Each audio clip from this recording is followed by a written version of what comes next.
Hello, good evening, welcome to Where Else, Novara Live. And my name's Bastani. Down the line, I have the one and only, the GOAT, Ash Sarkar. How are we? Dr. Bastani, we meet again. It's been at least 24 hours, if not slightly longer. I don't know. It's good to see you, Ash, as always. I don't know a better commentator right now, by the way, in the UK than Ash Sarkar. Coming up later in the show, junior doctors have today gone on strike, fighting for pay restoration. Labour have seemingly surrendered to Nigel Farage in the constituency of Clacton. There's been a failed coup in Bolivia. We'll find out what's happened there. So, stay tuned. Keir Starmer is having a great general election. There's ups and downs, but in all likelihood, he's going to be the country's next PM. But maybe it's more a case of the Tories having a dreadful campaign after starting from a very poor place than Labour having a good one.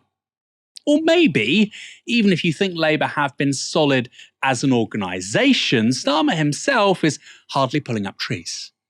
Well, recent polling would suggest that last hypothesis is correct. According to Ipsos, if Keir Starmer wins the election on July the 4th, his net satisfaction score would be minus 19. That would be the worst score for a leader of the opposition entering number 10 Downing Street ever. And it's not looking great for Rishi Sunak either. His net satisfaction rating is minus, wait for it, 55. The worst score for any Prime Minister at this stage of the election since Jim Callaghan in 1979. We can also compare Starmer's satisfaction rating to a recent Labour leader. You might have heard of him, Jeremy Corbyn. Owen Jones posted this interesting fact. Keir Starmer's net satisfaction rating with Ipsos UK, that's the pollsters, is worse, all caps, than Jeremy Corbyn before the 2017 election. At this point, Corbyn's ratings were satisfaction 39, dissatisfaction 50, ergo, net satisfaction minus 11. This shows Labour will win a landslide thanks to Tory self-destruction. I mean, this is kind of crazy. We've been told for years, quite rightly, that Jeremy Corbyn's approval ratings weren't all that. Keir Starmer's at this stage in the election, they're worse. They're worse. Now, on this theme of just how popular Starmer is, or rather unpopular, here's Ian Duncan-Smith, Tory MP for Chingford, speaking to Talk TV. Do you genuinely believe that the Conservatives can win the next election? I was here in 92. I was here in 97. I have a feeling about elections. This is not 97. This is 92.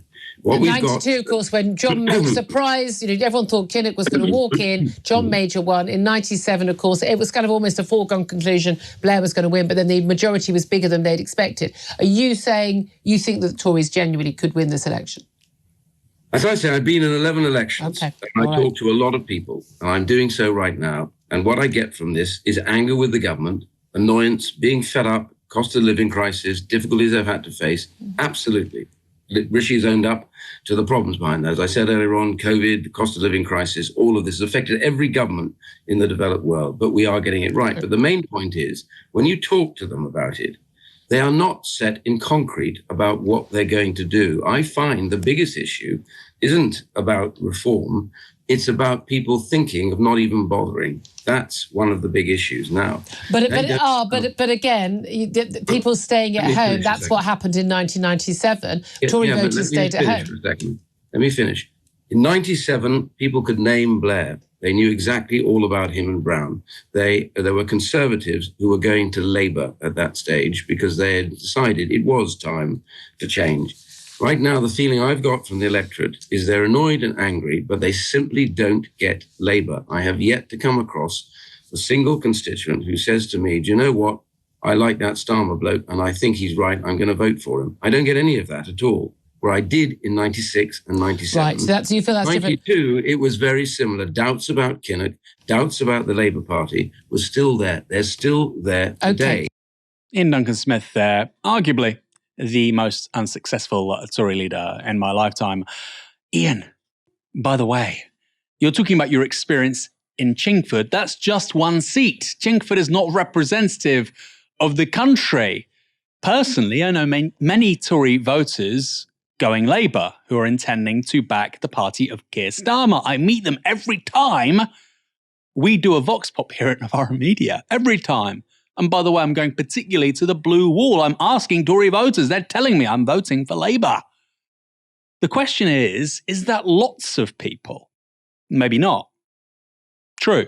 But also, Ian, if your voters don't turn up and Labour's do, and Labour just win a small fraction of Tory voters, you're still going to lose. Very badly, in fact. But the essential point Duncan Smith is making there is that the country isn't enthusiastic about Starmer the way that it was about Tony Blair 27 years ago, which is true. But also, the Tories have never been this hated before, Mr. Duncan Smith. Rishi is on minus 55. It's worse than Jeremy Corbyn at his lowest ebb, the man you tried to demonise as singularly unelectable. That's now the person you want to be the PM. Sunak's most senior parliamentary aide even seemingly knew when the election was happening and then went down the bookmakers. That's how serious your mob is. Look, everybody in political journalism has been talking about the debates last night, who won, who lost. We covered it here on Novara Media. But the fact is, over the last week, one story has cut through to the electorate more than any other. It's Gamblegate. And my God, do the Tories look bad for it. And as a side point on this, by the way, why do politicians and pundits in this country have to make everything about 97, 92, 83, 79? This country has had broad-based elections, including property-owning middle-class people, since the 1830s. It's kind of a long time. Almost 200 years, in fact. So why does it keep on happening? Why do we have these four choices? Because the truth is that what is seemingly happening to the Tories hasn't happened to a political party for a century. This is unprecedented. A breakthrough by reform, while the Greens get several seats, would be huge. But then there's the fact the Lib Dems might be the opposition. There was polling yesterday showing that 22 members of the cabinet lose their seats. And like I say, the Lib Dems will be the opposition for the first time since 1918. But why isn't IDS talking about Lloyd George and Herbert Asquith? Well, we know why, don't we?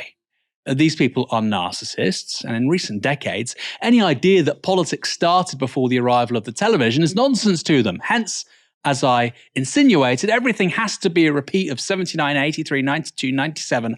I'm afraid those are your options. You can't refer to anything else beyond them. Human nature didn't even exist before Margaret Thatcher. And if you think otherwise, then I'm afraid you aren't a serious, credible political commentator. Well, here's the thing. This election looks set to be the wildest since 1929, or maybe 1918, or maybe even wilder than both of those. But saying that is impossible, as I mentioned, for the likes of Duncan Smith and the London Big House pundits, because it doesn't centre them. I've seen 11 elections. Well, maybe that doesn't matter. Ash.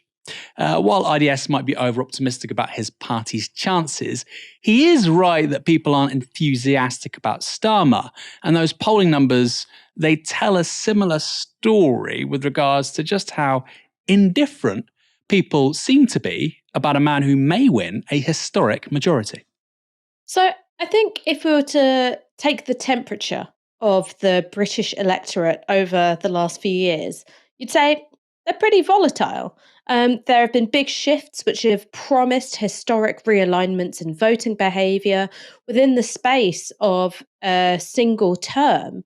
That realignment has been comprehensively broken down. So what's going on? I think that the first thing to note is that Labour obviously have been able to capitalise on the Tories' self-destruction. And that is something which has been completely within the gift of the Conservative Party. If interest rates hadn't gone up, I think that you would be looking at the Conservatives winning again, perhaps on a reduced majority, but I think that they would be winning again.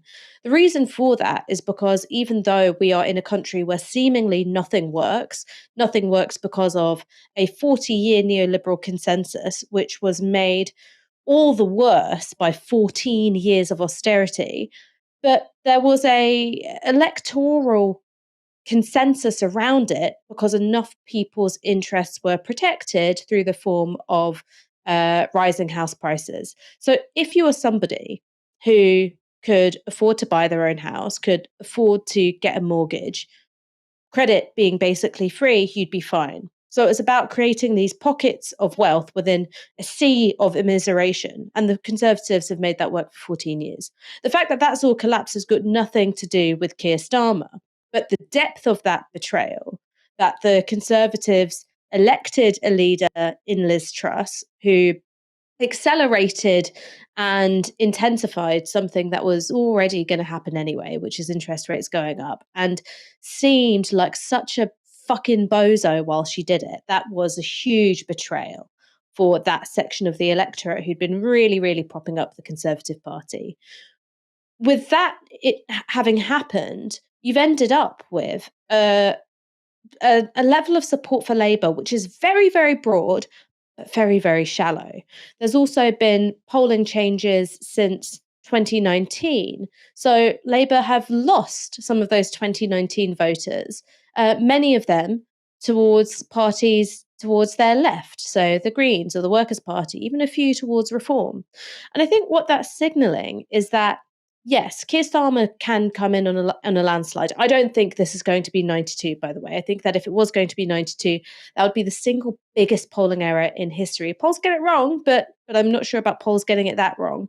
But the comparison to the 1970s is a salient one. The comparison to Jim Callaghan being, one of the most unpopular prime ministers elected ever, because I think that sense of pervasive national decline, the sense of an economic orthodoxy which isn't working, that's exactly where we are. No one thinks that the system that we have is working. It's just in the absence of a left-wing populism, the party which is best placed to sort of scoop up that sense of discontent is, of course, Reform, who are, quite worryingly finding themselves being supported by young people, by teenagers who both are incredibly dissatisfied, and rightly so, but also have a streak of individualism, which means that they mistrust the idea of the state coming in.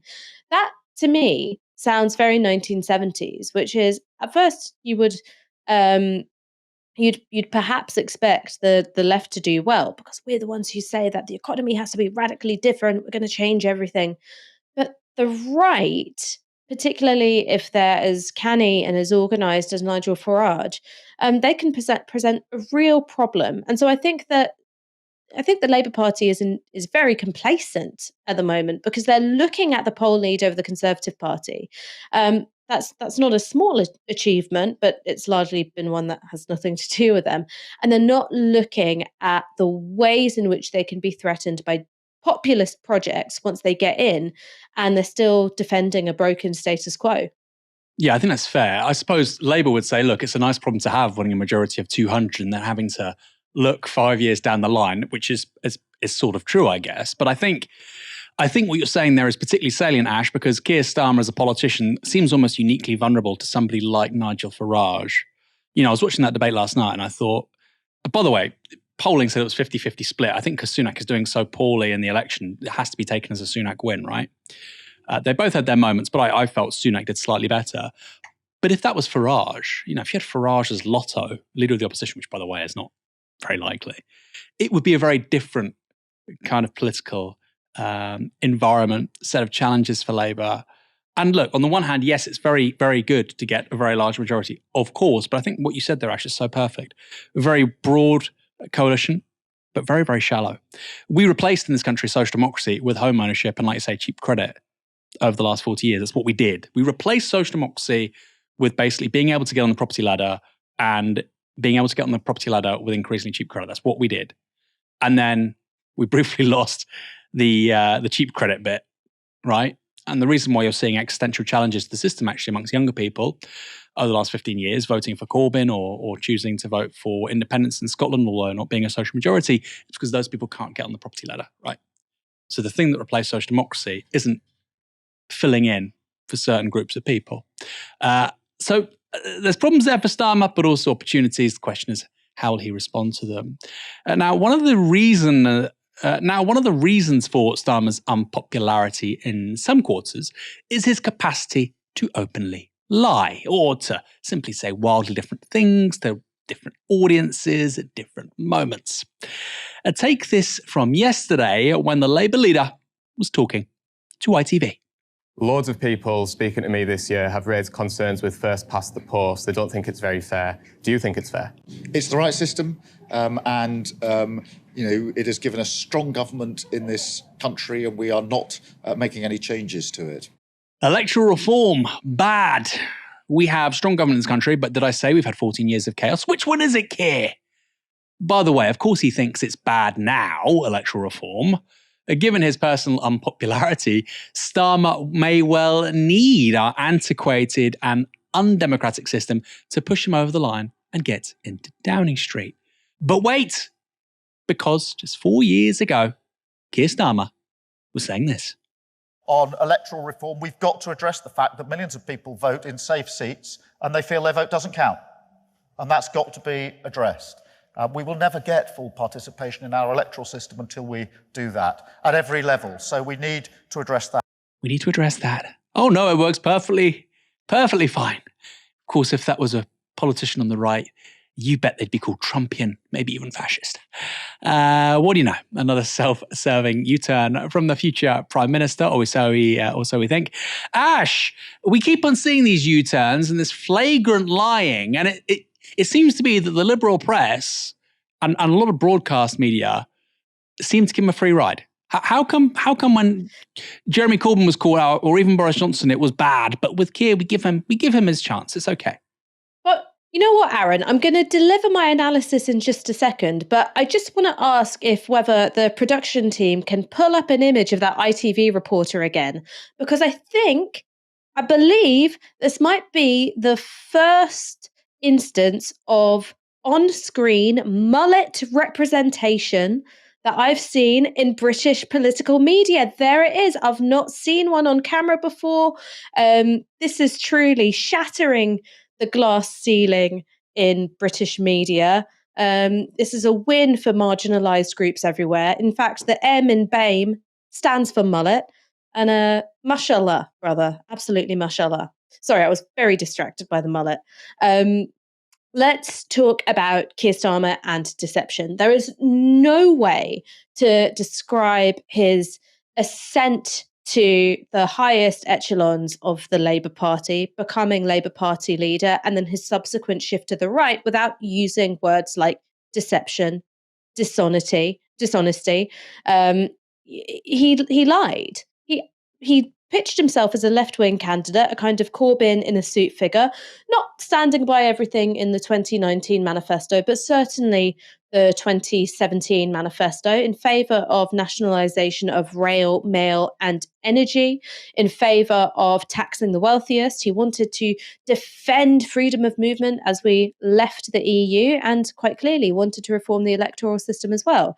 That was to present himself to a very left-wing membership, and he hoodwinked them. Now, the reason why journalists are not, in one voice as a chorus saying, hey, this guy lied when he was running to be Labour Party leader, what's to say that he's not lying now? You've got some individual journalists pointing it out, but not that many. It's because many journalists were actively complicit in the deception. So Seb Payne is now the head of a right-wing think tank called Onward. He keeps trying to be shortlisted as a Tory party candidate. Hasn't worked out for him yet. But before he was a wannabe Tory parliamentary candidate, he was the Whitehall correspondent for the Financial Times. And he apparently, while a journalist had been talking to one of Keir Starmer's advisors when they were coming up with those 10 pledges, which included scrapping tuition fees and all sorts of policies that we and many of our audience would be in favour of. During this time, during the leadership campaign, apparently this staffer said to Seb Payne, look at those 10 pledges, not one of them will bind our hands. So there was an understanding at the time that Keir Starmer was running a duplicitous campaign. Journalists knew about it at the time, but they did not report it at the time. Why? Because they thought it was smart politics to mislead the left and then shift right. It's because they agreed with it, which robbed Labour Party members of a real choice. And because they were party to that deception, they can't now turn around and go, oh, look how awful it is. And I think that's a sign of the way in which a really poor media culture actively facilitates a bad politics. Now, it's not the only factor. The causal feature here, both me and you would say, Aaron, is the organisation of the economy. But media is a reflection of that. It becomes a handmaiden to a politics whose main interest is defending the interests of capital rather than defending the interests of people. Junior doctors in England have today gone on strike. It's the 11th time the medics have taken industrial action in just over a year as they fight for pay restoration. In other words, pay that would be able to afford the same standard of living that junior doctors had in 2010. Some have questioned the timing of the strike. After all, until next week's election is over, there is no government able to negotiate with the doctors' union, the BMA. BMA junior doctors leader Rob Lawrenson told Sky News this. Our ask this time is for a credible commitment, just like any other commitments the Prime Minister has been making, should he be able to form the next government, to pay restoration. We know they can't do a deal right now, but what they can do is write down what exactly they would do if they're able to form the next government. Rishi Sunak's made a big point about making clear plans and giving bold action, but the truth of the matter is he has no plan. And until he has no plan, which means he needs to sit down, drop the rhetoric, talk about pay, just like Penny Mordaunt says he should have done, then the strikes will have to continue. Clearly, Labour have said, Wes Streeting has said they would sit down with you immediately if they formed the next government. But they've been equally clear, repeatedly, Keir Starmer on the campaign trail, that 35% is too much. What's your response to that? Well, Keir Starmer would do well not to repeat the mistakes of Rishi Sunak and to empower his health secretary to negotiate in good faith. We've been listening to Mr. Streeting and he's been talking about a journey, not an event. We're very much happy to talk about how we get to pay restoration. We've always said all along that we would be happy to have this in a multi-year pay deal and not all in one go. The truth of the matter, though, is that a doctor starts on £15 an hour and we're asking for doctors to be paid about £21 an hour. That is affordable. The government has spent £3 billion on strikes and pay restoration costs £1.3 billion. So again, if an incoming government under Keir Starmer wants to continue lying, then it looks like strikes will have to continue as well. The strike will run for 5 days, ending on Tuesday, the 2nd of July. Around 25,000 doctors are expected to participate. That's not much more than the number of doctors, by the way, who are estimated to have left the NHS over recent years. In April, the BMA published a report on the staggering cost to taxpayers of losing doctors from the National Health Service. In the year between September 2022 and September 2023, the BMA estimates that between 15,000 and 23,000 doctors departed the National Health Service, and the cost of replacing them is between 1.6 and 2.3 billion pounds. A doctor strikes over that same period are thought to have cost the health service around 1.5 billion. Interesting. So that's the government wasting upwards of £3 billion in a single year to avoid paying out the 1.1 billion net cost the public purse of doctors' pay restoration. And that, by the way, is only the financial cost. There's the human cost too, with 1.4 million NHS appointments cancelled over the course of the last 10 strikes. But the doctors say they're fighting not just for better pay, but to stem the torrent of medical workers leaving the NHS. Our pay has dropped by 26% over the last 15 years. What that's led to is doctors leaving this country to go to places like Canada, Australia, New Zealand to work there, where they're being valued adequately. What that's led to here is we have less doctors to treat more patients. And doctors are burning out and leaving the country in droves. What I see is patients coming in to A&E with the same problems again and again because they cannot have the definitive management, which sometimes is surgery, to cure their problem. And that means patients are in pain for longer, suffering, not being able to work and not being able to be productive. So essentially, because of these backlogs, you are seeing a worsening for your patients. They just can't get the treatment that they need. Yeah, I see patients that come in who have waited for about 12 hours in A&E to see a doctor in agony, bleeding, and wanting to see someone for a definitive treatment. Unfortunately, that isn't possible at the moment, and they're having to wait 1, sometimes 2 years for an operation that could cure their problem. And that was Junior Dr. Sumi Manirajan there, and she mentioned Australia and New Zealand as offering better prospects for Britain's doctors. And for more insight on that, we can show you 2 doctors now who are visiting from Australia. And Novara Media's Claire Heimer found them on the picket line this morning in London. We work at the Gold Coast University Hospital, and we were just walking past here and came to talk to these gentlemen to see what's going on. We kind of know from our experience, because a lot of UK-trained SHOs come over to our hospital to work and fill vital places that we need. And they're brilliant doctors. We benefit from them wanting to leave the conditions here to come and work in the conditions in Australia instead. So we benefit by stealing a lot of your great doctors to work for us. Yeah. But you don't think that should happen really in a fair system? Of course not. Of course not. It should be a system that's equal for all. We all work just as hard as each other, and we're all in the same sort of fellowship, and we should be supporting each other.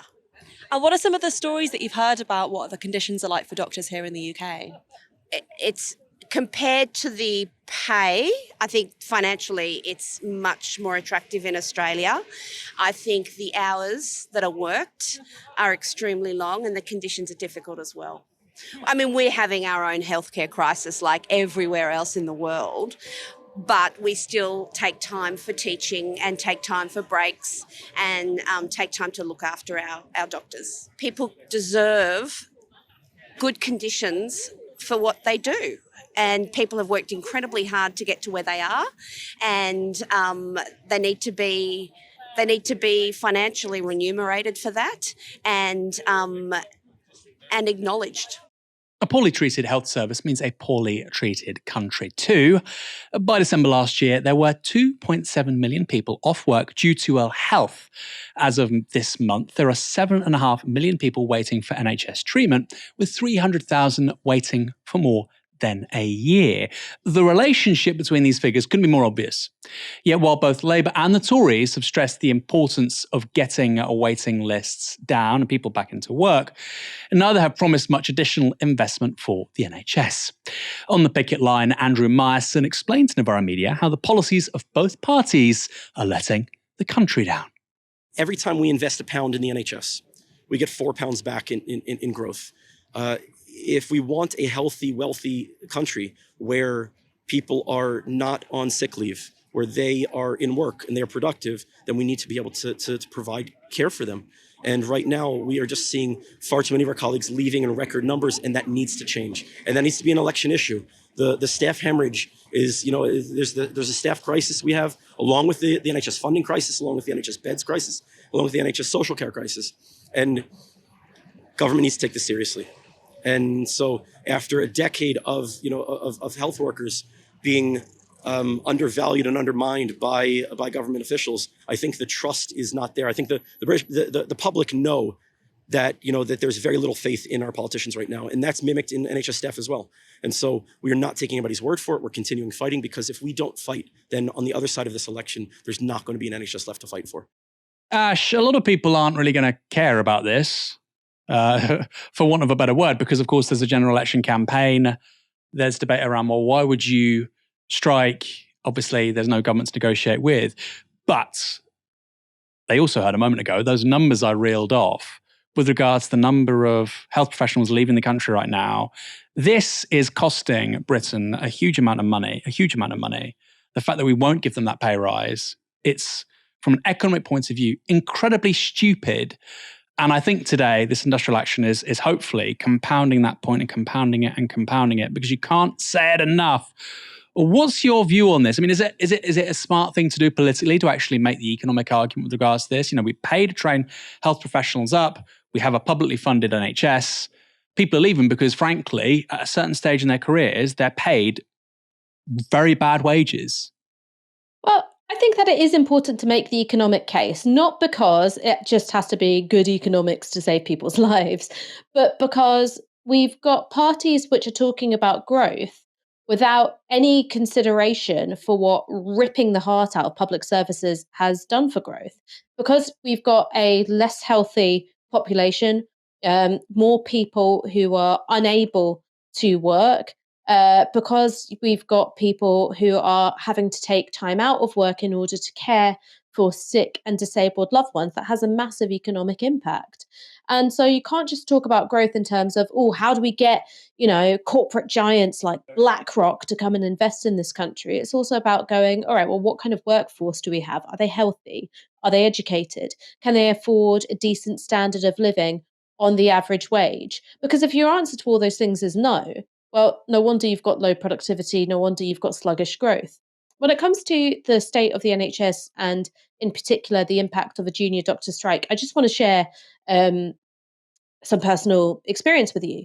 Because right now, my sister is in hospital. She's been in hospital for just over a week. And she's in that bracket of patient where she's certainly not been well enough to be discharged, but she's not critically ill, right? She's not in the ICU or waiting to be whisked off to the ICU.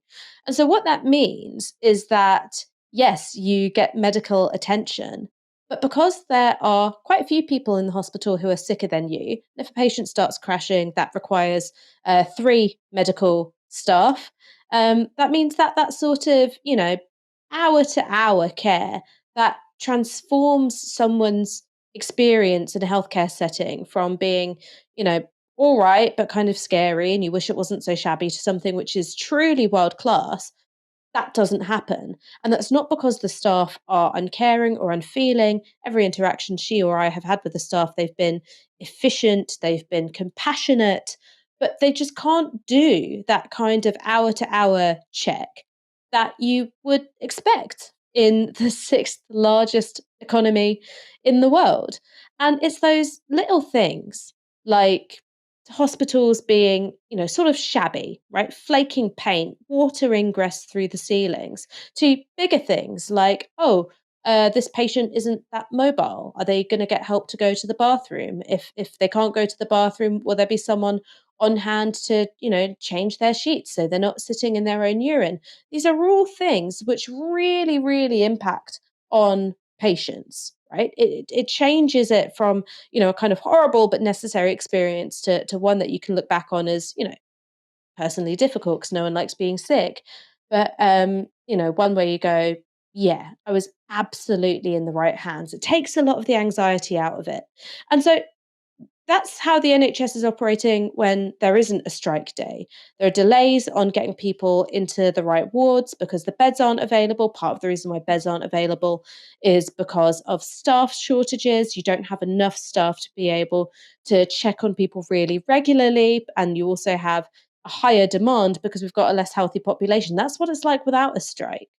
And so there are a lot of people, not just on the right, but also centrists as well, who look at junior doctors as doing something which is endangering the well-being of patients.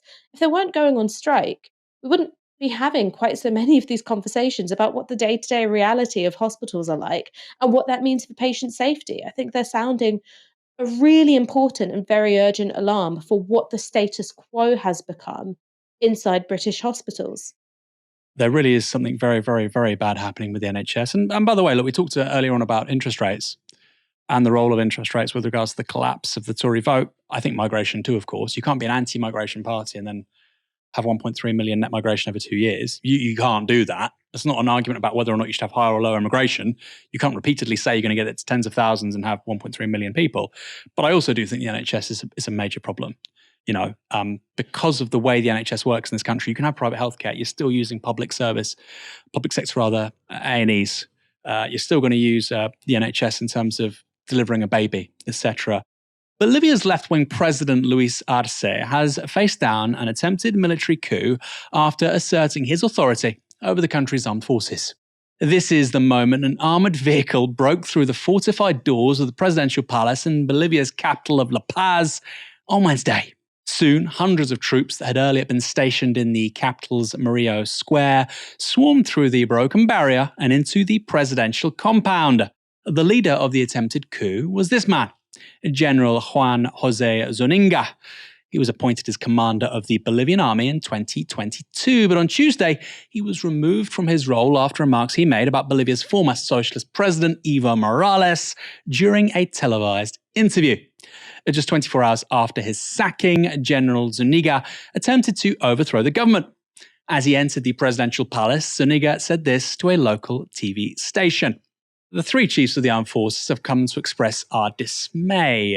There will be a new cabinet of ministers. Surely things will change. But our country cannot continue like this any longer. Sounds like Keir Starmer. Stop destroying, stop impoverishing our country, stop humiliating our army. Zúñiga claimed he was there to, quote, restore democracy. In the meantime, President Arce appointed new commanders of the armed forces who ordered the troops to return to their barracks. Arce also appealed to Bolivia's people to resist the coup, a call they answered. Protesters charged armed forces outside of the palace, pushing them away from their positions. Despite gunfire from the troops, the people of La Paz soon had the seditious soldiers on the run.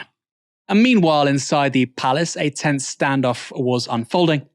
President Arce, surrounded by aides, faced down the dissident General Zúñiga, commanding him to call off his remaining troops and leave the palace. "I am their captain," Arce repeatedly told the general. Extraordinary scenes. Eventually, Zúñiga, deserted by most of the army, complied with the president's orders, retreating from the palace. And after just 2 hours, the attempted coup was over. Zúñiga and other leaders of the coup were arrested, including the head of the Navy, Vice Admiral Juan Arnez Salvador. Prosecutors say they will pursue criminal charges against the two men. But moments before his arrest, General Zúñiga told reporters that the coup had been staged on the instruction of the president. It was, Zúñiga said, a bid by Arce to improve his waning popularity ahead of elections in 2025.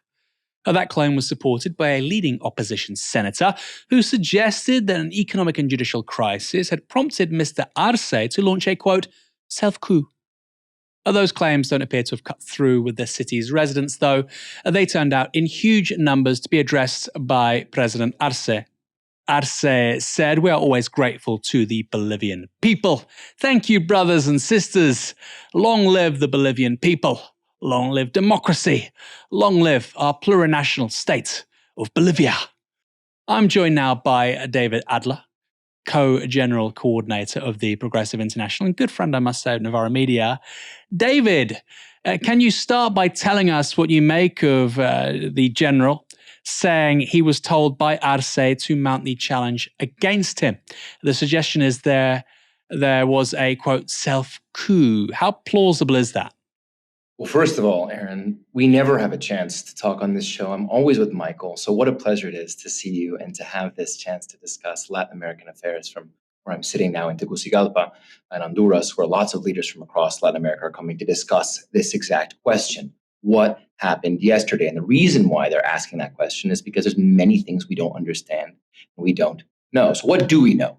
What we do know is that this rogue general stormed Plaza Murillo in the center of the capital, La Paz, and as you showed in your chronogram, led his way into the presidential palace for this face-off with the president. What we do know is that Bolivians poured out en masse, just as they had 5 years ago in 2019, in the context of the last coup attempt, successful coup attempt, to defend their government. With the COB, the Trade Union Confederation, represents millions of workers and peasants across the country, calling for an immediate and indeterminate general strike until democracy was restored. And that goes to show so much about the resilience of this country, the only country in the history of the world to restore democracy just 1 year after a military coup had ousted its government. So as a check on Bolivia's democratic resilience, I think this is something really inspiring and something that we can compare to, for example, what we saw earlier this week in Kenya, where people were pouring out to defend their rights against another kind of form of brutal, repressive legislation by their government. What we don't know is why the general did this and what exactly he was thinking. And the confusion around that, pyrotechnics and theater of a 2-hour coup attempt where they kind of are politely told to leave the plaza and do in fact leave the plaza that leads to his inevitable arrest, raises questions about his intentions, about how much this was a personal and personalistic coup attempt and how much he had behind him. What we know for sure is that it was poorly planned and executed, even if it were coming from his personal ambitions. One of the things that was so striking in the case of yesterday's coup attempt was how quickly many of the same people, parties, and institutions that lined up behind the 2019 coup against the same party came to denounce it. So that includes the OAS, the Organization of American States, who played an infamous role in fanning the flames of false claims of fraud against Evo Morales and the MAS party in 2019, which was the spark that ignited the coup. It includes the two of the most high-profile opposition figures now incarcerated for their golpista, for their couist tendencies. Janine Áñez, who was the de facto president of the coup government in 2019, and Camacho, who is a famous figure of the kind of vanguard of Bolivia's far right, who said, no, this is not the way that we do this. We're going to vote these guys out. We don't support this attack on our democratic institutions. So the question has emerged, what exactly was this general thinking? And we'll get into this now, but what's happened in that vacuum of clarity and explanatory power is that lots of conspiracy theories have flourished. Those words of the general have become have whipped around the internet. As I think that we should explore together in terms of the consequences for the left, which many of your listeners and viewers will want to understand, this event in that vacuum, this event which should and could have been understood as a unifying event for the Bolivian left, one that said, look, we have a common enemy in the armed forces and the reactionary elements in our society, actually has become just another parting shot for an internal conflict inside the ruling party, the movement towards socialism, the MAS. And what's the relationship like generally between the army and civilian politicians in Bolivia? Because, of course, the army has often been a repository of counterpower, often authoritarian counterpower to democratic or radical governments, especially in South America. But on the other hand, of course, in Bolivia, you have had very successful left-wing governments over many years. You had a coup that was ultimately turned back. So is the army disposed actually to leaving civilian politicians alone? Are there even leftists within the army? What's their relationship to social movements, etc.? How has that changed? This is not a Bolivian question. This is a Latin American question. So I'm speaking to you now from Tegucigalpa. Why are we here in Honduras? We're here to commemorate 15 years since the US-backed military coup against President Mel Zelaya, which many consider to be the first of the kind of pink tide coups against progressive governments. We later would see a parliamentary coup in Paraguay. We would see a coup, of course, against Dilma Rousseff in Brazil. And so the question of the armed forces kind of haunts a lot of the kind of left-wing and progressive movements across Latin America. And the result is that there's highly variable, highly disparate approaches to the armed forces. You've got a case like Venezuela, where Hugo Chavez was himself a member of the armed forces and led this Bolivarian revolutionary process from the armed forces. And therefore, from the Bolivarian perspective, Venezuelan perspective, the armed forces are epicentral to their project, and they take a lot of pride in the fusion of their civic and military coalition. You've got another project like Mexico. A lot of the anxieties around the future of Morena, the prospect of a Claudia Sheinbaum government taking over from that of Andrés Manuel. Many of your viewers will know that Mexico was just the site of a huge, kind of the biggest victory that we can imagine for a left consensus working class project. But the fear that haunts that project is precisely an increasing proximity to the armed forces. What is to be done about the Mexican military? And so there's different approaches. In the case of Bolivia, this is not a question that has been resolved even after the 2019 coup, as we're seeing from the experience of yesterday. There are these golpista factions. There are these really sordid relationships that run through those armed forces that have proven their absence of loyalty. And of course, it's not just the army, and this can come from the army, the navy, and in the case of, for example, Brazil, from the military police, which ended up being the most reactionary element, sort of closer to the ground and more easily captured and less disciplined, perhaps, than their army counterparts, which have their own kind of esprit de corps.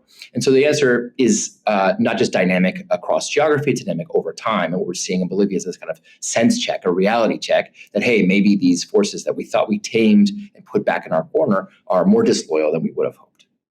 And one of Zuniga's demands to Arce was that he, quote, stop impoverishing the country. But what is the economic situation in Bolivia like at the moment? Obviously, many countries around the world are showing big revolts against status quo politics. How is that unfolding in Bolivia? I know in South America, generally speaking, there's been a turn left over recent years, but in this particular country, which of course held on actually when others didn't, is it the same?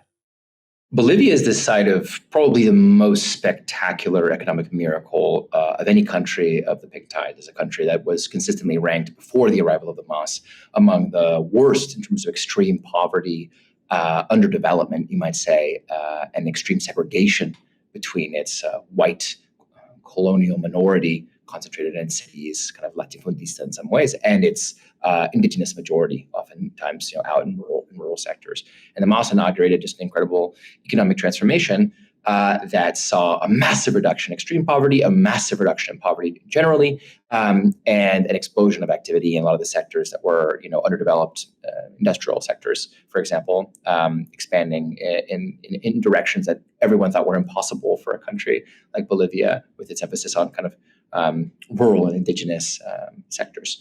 The geography of Bolivia's economic development, the priorities that the MAS created for certain neglected sectors of their society vis-a-vis other traditional pockets of prosperity. And that kind of resentment, both racial, geographical, and sectoral resentment, has not gone away. There's not been a new kind of consensus or a new socio-political pact that has been able to contain not just the massive popular indigenous campesino majority, but also the rancid and reactionary elements of its kind of white and prosperous minority. The risk is this centrifugal aspect of resentment, where they face a perennial threat of mobilizing that resentment towards a more reactionary or a more anti-democratic type of tactics. This is a sign of desperation, not a sign of empowerment by those reactionary forces, right? They don't feel that they can contest for power electorally. And so increasingly they're resorting, and we're seeing this all over Latin America, resorting to, whether it's legal warfare, as we saw with Dilma, right, taking on these people with fake and trumped up cases of corruption or whatever it may be, or whether it's just outright political violence or false claims of fraud. We've seen this basically all over the region. So there's a diversity of tactics, and they're all geared towards the same thing, which is sustaining and maintaining and entrenching privileges for an increasingly unpopular elite in the context of a process of democratization that, once that Pandora's box is opened, unleashes certain energies, certain desires, certain priorities and preferences of a mostly working class, popular, and often indigenous majority that are going to swamp those brutal, repressive, and oppressive minoritarian preferences that dominate these countries for centuries. I'm impressed, shall I say, by the approach of what happens with Iran and Khomeini. They create their own parallel army with the Revolutionary Guard, and they stick around. Maybe you might want a left-wing version of that. Who knows? Anyway, they seem to be doing well in South America. I don't need to give them any advice. Nigel Farage is currently the front runner to become MP for Clacton-on-Sea in Essex. That's according to this Survation poll published last week. It puts Farage well ahead of the competition with 42% of the votes. Meanwhile, the Tories and Labour are more or less neck and neck with 27 and 24% respectively. There's no doubting Farage's popularity in the area, but his lead has probably also been helped by this surprising revelation. Labour, it turns out, has given up the fight against Farage in Clacton. Now, Clacton was always going to be a difficult seat for Labour to take. In 2019, it gained just 19% of the vote, while the Tories won a majority of nearly 25,000. Despite that, the party did have a candidate. This is Jovan Owusu-Nepal, pictured with Nigel Farage shortly after the Reform leader announced his candidacy in Clacton. Now, Owusu-Nepal's amazing style in that photo, by the way, is that a Burberry trench coat? Soon garnered the kind of national headlines constituency candidates can only usually dream about. British GQ lauded the Labour candidate's fashion sense, describing him as using Windrush blazers and wavy knitwear to fight Nigel Farage. And meanwhile, the Daily Mirror dubbed him Britain's most stylish MP hopeful. And even the Daily Mail couldn't help but admire Owusu-Nepal's very fashionable Oxford shirts and bold jumpers. The sudden national attention gave Owasuna Paul an opportunity to talk about why fighting Farage in Clacton was so important to him personally. Here's what he said to Politics Home. I'm doing this for every black and brown person in the country, and I'm doing this for a lot of working class people in the country. Impressive words. Very important to Owasuna Paul, perhaps, but far less important to Keir Starmer, it seems. That's because, according to a report in The Guardian, the media attention Owasuna Paul received didn't go down well with the Labour leader's team. A campaign source told the paper this. At one point, Jovan, his first name, was getting more retweets than Keir Starmer. The officials were furious with him and said he was distracting from Starmer's campaign. And that fury soon turned into action. At least that's the polite way of putting things. This letter, seen by the Guardian newspaper, was sent by Owasuna Paul's election agent to Labour General Secretary David Evans. Reform UK stands for everything we, the Labour Party, stand against. I'm struggling to come to terms, but it appears the party doesn't even want to be seen to be putting up a fight. Jovan was told by an official to never come back to Clacton, and yesterday was instructed to move to the West Midlands region. I'm concerned there will be follow-on questions. Members, supporters, and more worryingly, donators will be both angry and upset that it appears like the party that they have a great hope in isn't doing anything, not everything, anything, to show a battlefront to what many see as a catastrophe, not only for Clacton, but for the parliamentary system entirely. This is really key. The Labour candidate was told to never come back to Clacton by an official. Not, you're needed over there, sorry, maybe once a week. Never come back. He was sent into exile for being too popular. Like I say, he was literally sent to Coventry.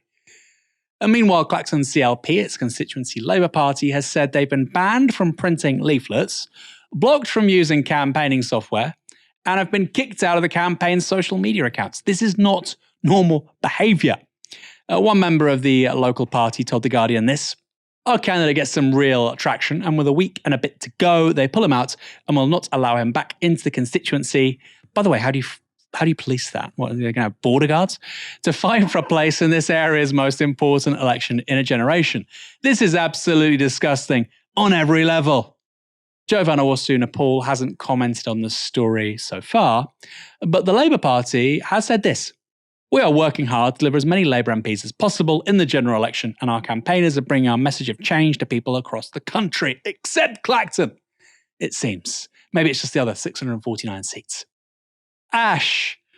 This is a bizarre story. You can sometimes just flash up the headline. It's a bit misleading. People have a political agenda. The more I read, the more outlandish it became. What on earth is going on in Clacton-on-Sea? I mean, it's really hard to come up with a plausible explanation for it, isn't it? Because if Labour Party HQ decided, actually, we don't want to split the Conservative vote, it's more important for us to keep Farage out of the Commons, you'd think that they would have shared that strategy with the Labour prospective parliamentary candidate and his election agent.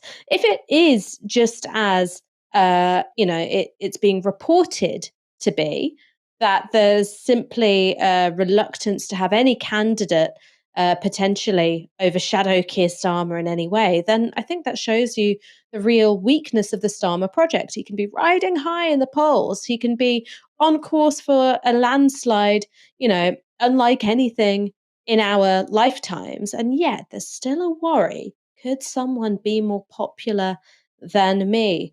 That sounds a little bit paranoid, my friend. It's giving, Roman imperial emperor, surrounded by the Praetorian Guard, worrying about his nephew who's got, the common touch and is good with the people. The handsome, well-dressed nephew. Let's just say it. I do find Keir Starmer a very strange man. Strange people have turned out to be very good politicians. There's no two ways about that. But this kind of stuff, this micromanagement, by the way, you try that in government, you're going to look really weird really quickly. Ash, I feel like we didn't get you talking enough tonight, but I think that's because we've been doing these live streams together, watching stuff, and we've ended up watching stuff for 2 hours. So all of a sudden, an hour doesn't feel like anything. I'm sorry about that. Thanks for joining me. You know what? I think that everyone's heard plenty from me. They don't need anything more. I don't think that's true. I don't think people can't get enough of Ash Sarkar. I often say if I wasn't in Novara Media, I would love to have been Ash Sarkar's agent. She will be back here, by the way, tomorrow night for another, again, yes, really, debate stream with Carla Denyer and Nigel Farage. They won't be on at the same time, but I think that's going to be a great debate. Sorry, it's Adrian Ramsey, not Carla Denyer. The Lisa Simpson of the Green Party. I think, hair, she's very clever, makes sense. But no, it's going to be Adrian Ramsey and Nigel Farage, the Reform Party and the Greens. It's like Mario, Wario. But like I say, they won't be on at the same time. I think it will be great TV. I hope you think that too. And I hope it means you join us on Novara tomorrow night. That's straight after the show. I'll be hosting that as well.